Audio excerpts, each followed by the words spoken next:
And let me do a sound check real quick so we don't get into it and you can't hear me. Of course.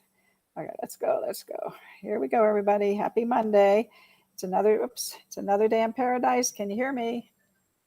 Sounds like you can. Okay. All right. Okay, so where was I this morning?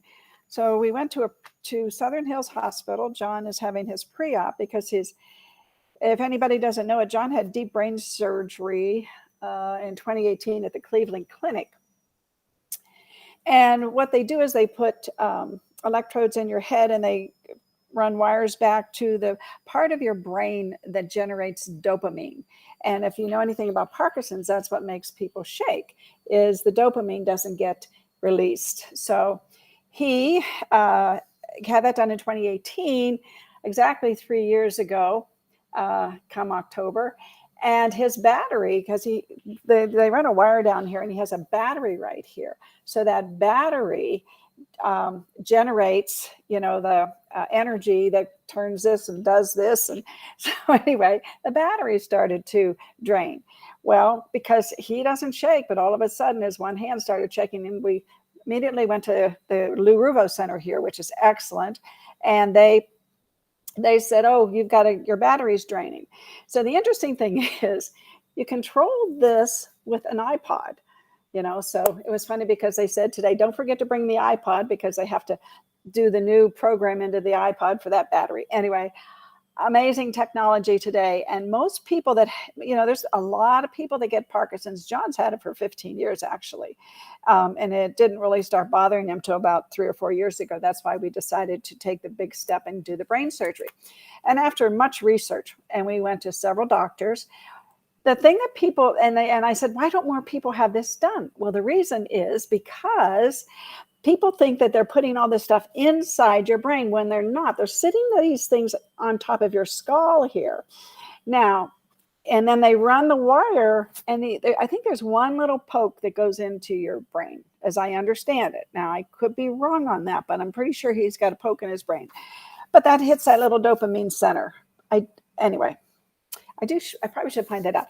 But that's why most people don't do it, is because they think you're going inside your brain and you're not. And it's an amazing thing. So as time goes on, and as Parkinson's, it does, it's like any other disease, it does, progress. Let me say progress. So you have the iPod because then you can adjust the strength of these going back to there. I mean, isn't this interesting?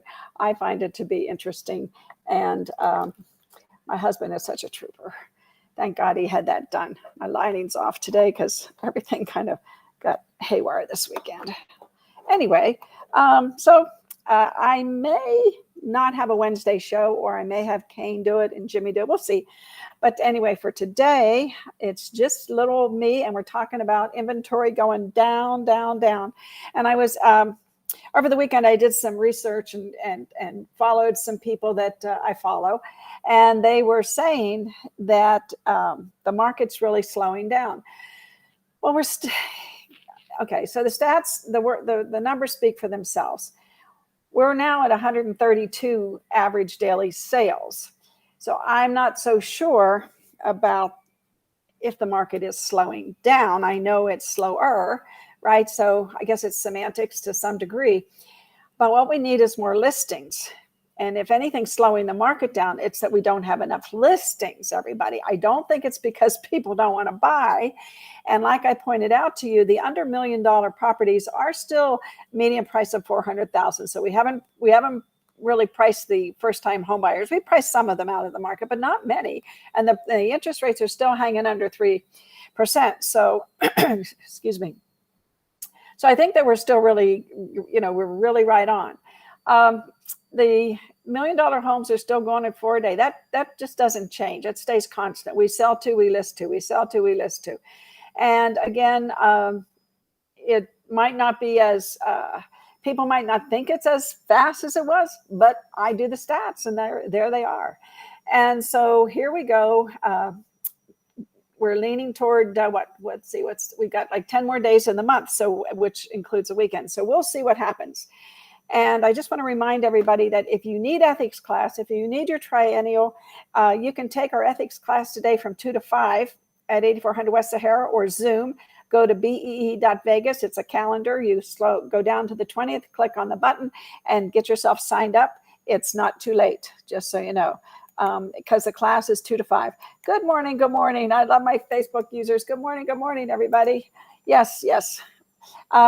When you say morning, tell me who you are, because it doesn't tell me unless you tell me.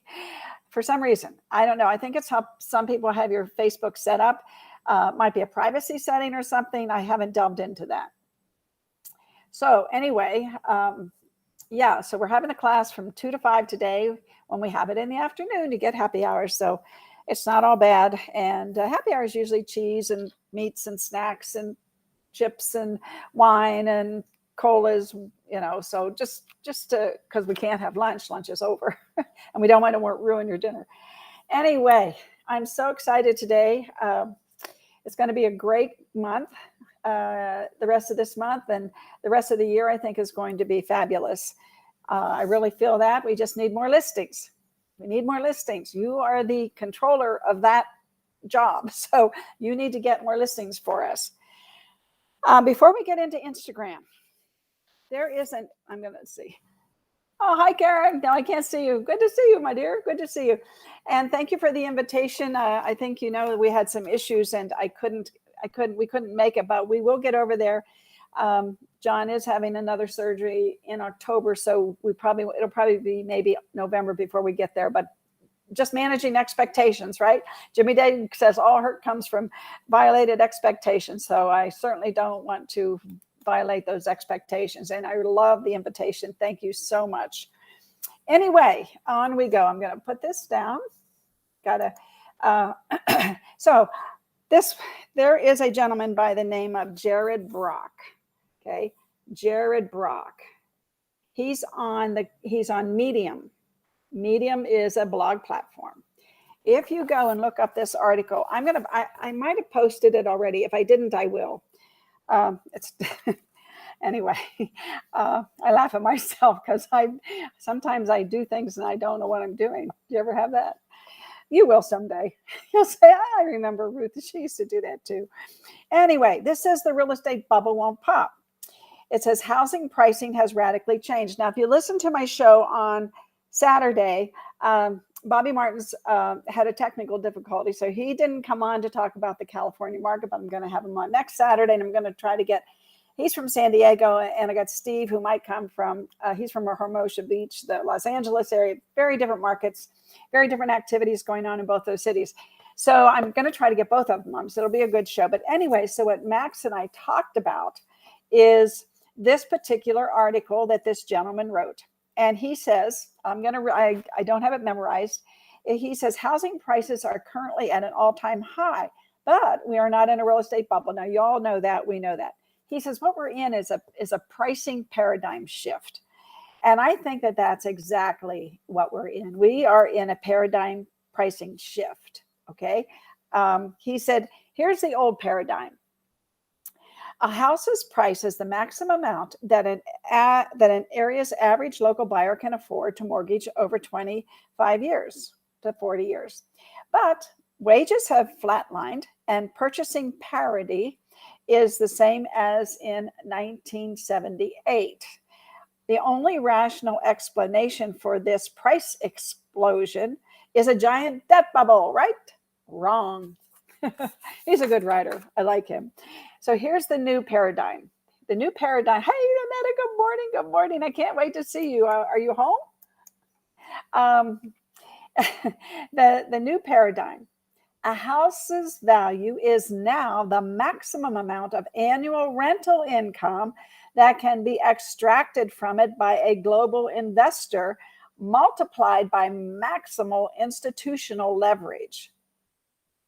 What does that say? I'm going to let you know here. It's the biggest paradigm shift in the history of human shelter, right? We need a house to live in, we need clothing, and we need food. And it's the reason why the vast majority may never own a home if it continues. And this is where we come in and play a really big part, everybody, to keep these big guys out of our market. This is even more fodder for my passion to get everybody to get more listings and home early and ready to go. Yes, I'm sure you are. I could only keep up with Annetta. So because our family homes are just future hedge fund investments, and that's what we see. I looked, Zillow bought about 5 or 6 homes this month. I don't have yeah. And guess what? I see that they bought one that was it was over 500,000.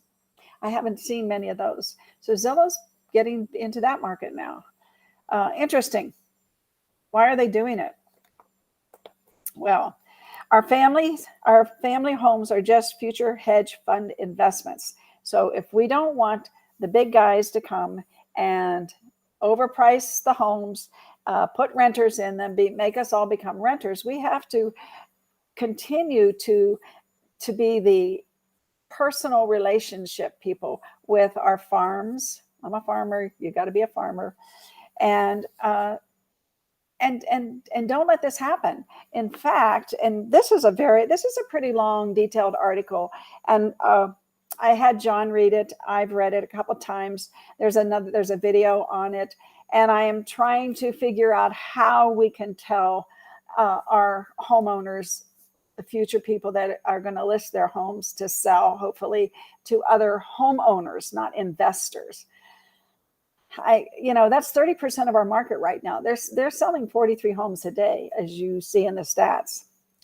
If we continue, now here's what you have to kind of swallow. If we continue, in 50 years, now, there's people, I'm sure, there's some millennials out there that are going to see 50 years from now, a home will cost $10 million.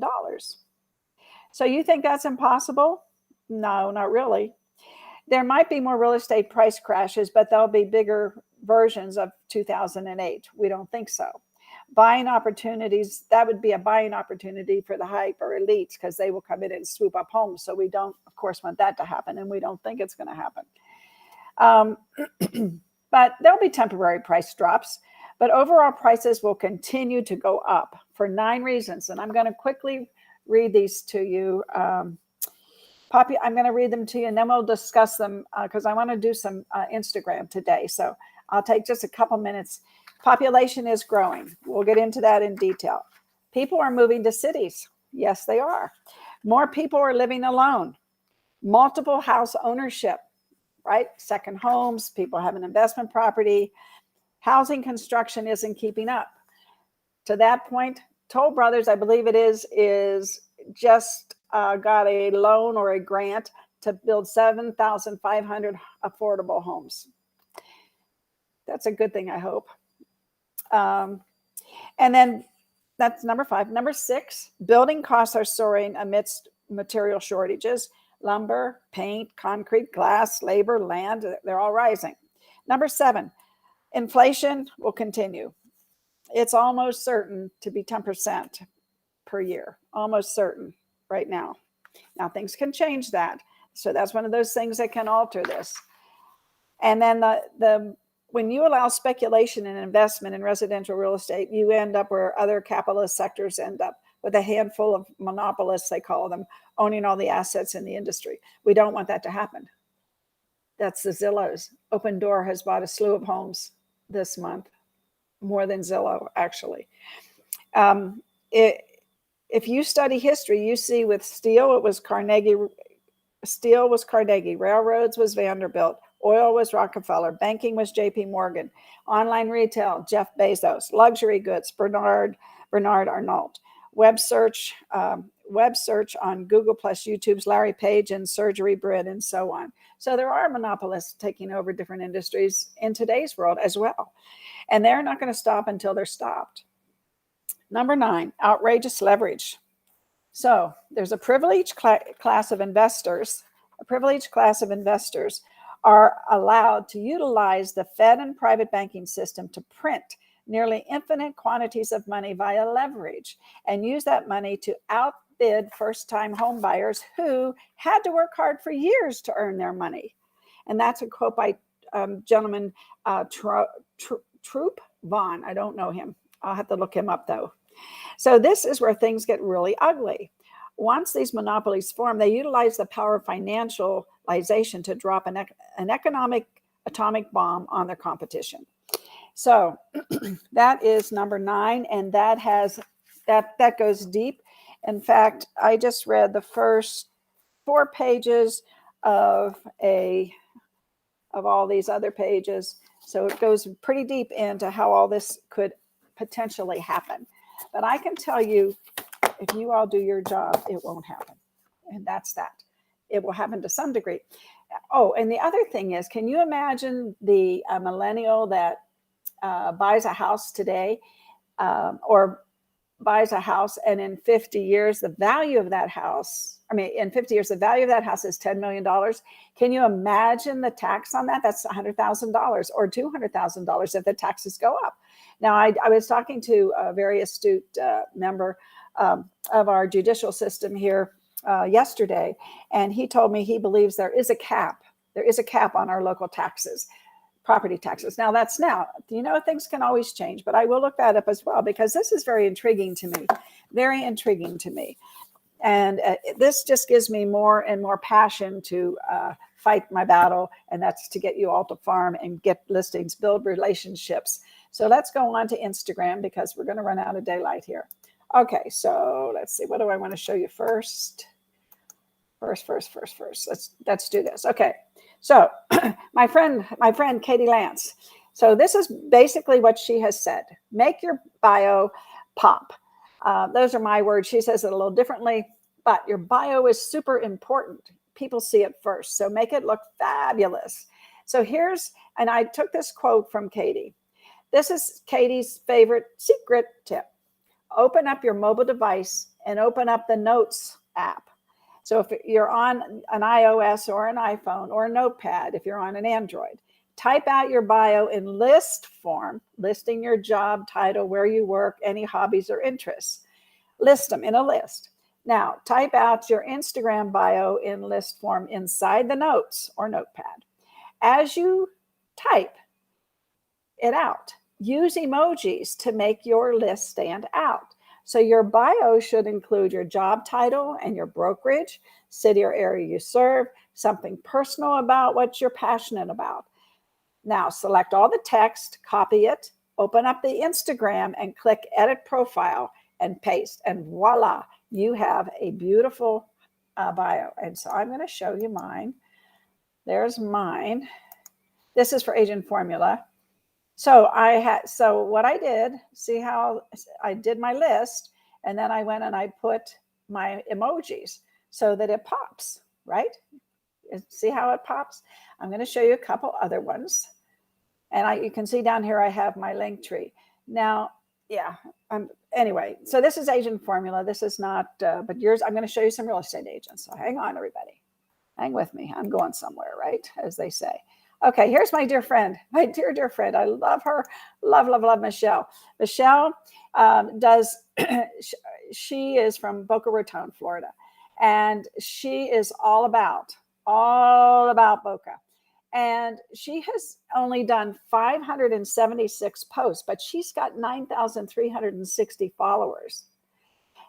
Now, if you look at mine, let's go back to mine real quickly. Where did it go here? Let's put mine up here because I want to show you the difference here. So I have done 1,000. I've done twice as many posts as she has, but she has more followers than me because some of my posts are probably boring, right? And yeah, well, it is what it is, whatever, because I don't post a lot about real estate. I just recently started putting my market stat videos up there, though. So we'll see what happens in the future with me, but that's not important. What's important is you. So here's what she's done. She's got her blog, letting everybody know that she does a blog, a podcast, she does YouTube, that she does travel, dining, events, and products. She does ads and collabs with her, and she puts her very bright, this is a very good thing to do. She puts her hashtag here.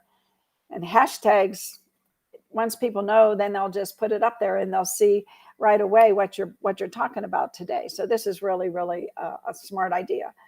And then she puts her name. She's a realtor at Real Broker. And then she puts her tag. And then she has a link tree. So let's go over quickly and look at her link tree. Let's see, I have it here. Let's see, I think that's Pinky's. I think this is hers. Okay. So she has, I'm going to hide this. Yeah, so Boca. So she has her picture with her two daughters and her tag. And then, let's see, let me put myself down here.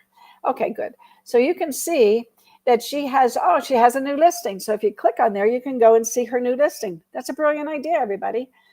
And then she has her blog, her YouTube channel, her relocation guide. Wow, what a great thing to put there, to Boca in South Florida. If you have an Agent Formula website, or everybody can have a relocation guide. You don't have to website to have one, but here's my strategy.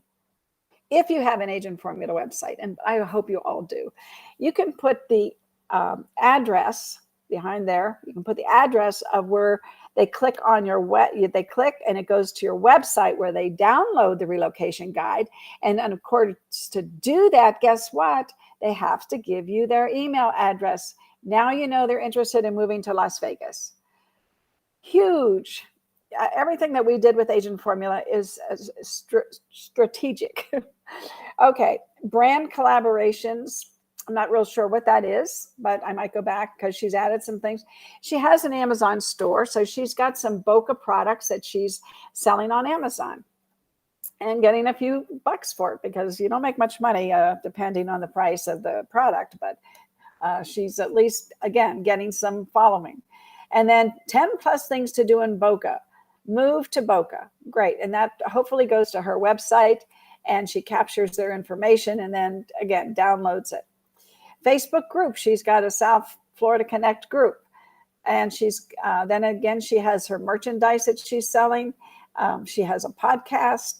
And then shop my faves. So she probably has some links to, I would say, and I haven't clicked on this, but it might be fun to follow her and click on her things and see what she's doing.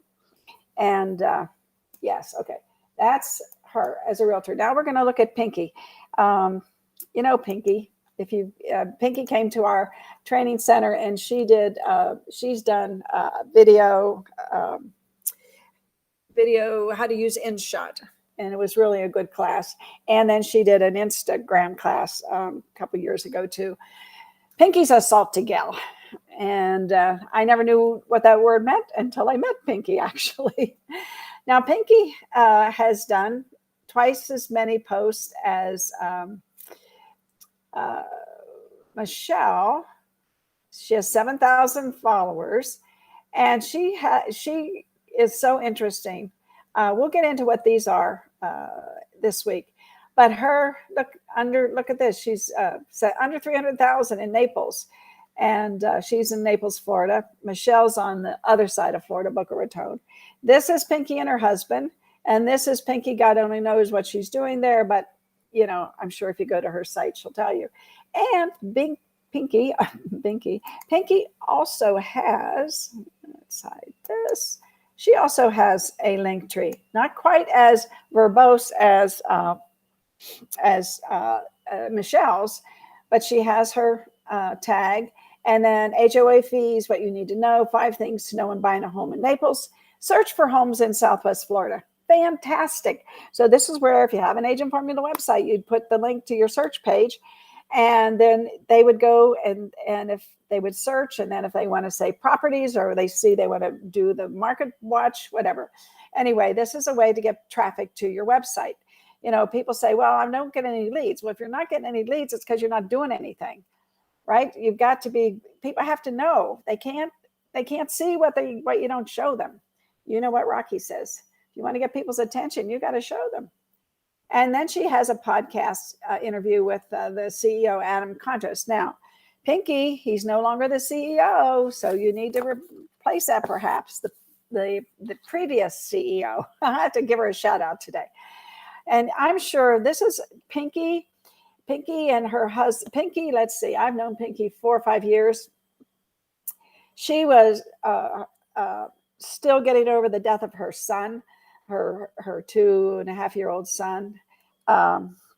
Anyway, and so just getting back into the real estate game, because she and her husband had kind of taken a hiatus. They were in Springfield, Florida. They moved down to Naples and thought they would start their life over with a new venue, because it was just too hard to do it where their son passed away. So she has 2 other children, beautiful boy, beautiful girl, just gorgeous kids. I mean, look at them. They're beautiful people. So anyway, what I'm saying is that she started her business over just 4.5, 5 years ago. And it took a while. And she started, that's that spam caller that calls me every morning. Anyway, sorry. So anyway, she started with social media. That's how she figured, hey, I'm in Naples, Florida. People are moving here. I'm going to reach out to all my RE/MAX friends up and down the East Coast with social media. And that's how she started getting her career back. It got to the point where, and I did have the privilege of giving her and her husband some counsel on whether or not he should quit his job and start working with her. I said, absolutely. Josh, her husband, is a fantastic person. And together they're just, well, she made her first 100,000, I think 2 years ago. Yeah. And now she's setting the world on fire. And I'm telling you all this because that's probably why she hasn't changed this on her link tree, because she's so busy selling real estate. And that's what happens to everybody, doesn't it? Yes, it does. All righty. Well, there we go. Wasn't that fun? Got lots of things for you to look at. Reach out to, I'd say reach out to these people, direct message them, follow them, get ideas from them, see if they have any referrals. People moving to Vegas now. Hopefully Michelle and Pinky might give them to me, but whatever. There's enough to go around. Community over competition. That's our motto. So I hope everybody got a lot out of today's show. And I love you all. Please sign up for the class. Yeah, I know today's like a slow day. We normally have 3 times as many people signed up as we do for this class. I don't know why. We have another class coming up on Friday, and let's look at that real quick, and then I'll get out of your hair, so to speak. Okay. Of course, it's going to hide it. Oh, Ruth. It's agency. Okay, it's agency. And this class on Friday about agency, this goes deep into advanced strategies. And in this marketplace, we want to have advanced strategies, and we want to, hey, there's Tammy Compton. Hi, Tammy. My new light here, it hides some of the comments sometimes. So sorry I missed you, sweetheart. Move. A lot of good information today. I don't see Frank today. I'm anxious to see Frank's take on that article. Good morning, Tammy. Tammy, I love you. Yes. So today is ethics. What do you think? It's a class we haven't taught yet at our training center. I think he's taught it at HomeSmart, his brokerage, but I know he hasn't taught it. So if you've been coming to our ethics classes, this is a new one. You haven't taken it. The Seller's Advantage class, we try to teach that every other month because it's so important that everybody learn about all of the things that are going on in our market and how we are going to combat these hedge funds and Zillows and all these monopolists, we call them. I love you all. Thanks for putting up with me. Please give me a like, a comment, a kiss, a hug, anything. And if I said something wrong, tell me that too. Hey, I want to hear the good, the bad, and the ugly. I love you all. Good to see you all this morning. Tammy, I have to thank you so much. That warms my heart. Thank you so much. I appreciate that. I appreciate all of you. Believe me. I'm here, and I never know. It just helps if I know y'all are watching, please. It gives me oxygen. It gives me fuel to keep on going, and to keep on finding information to help you better your business, better your life. And I want to help you as much as I can. Love you, dears. Bye, everybody.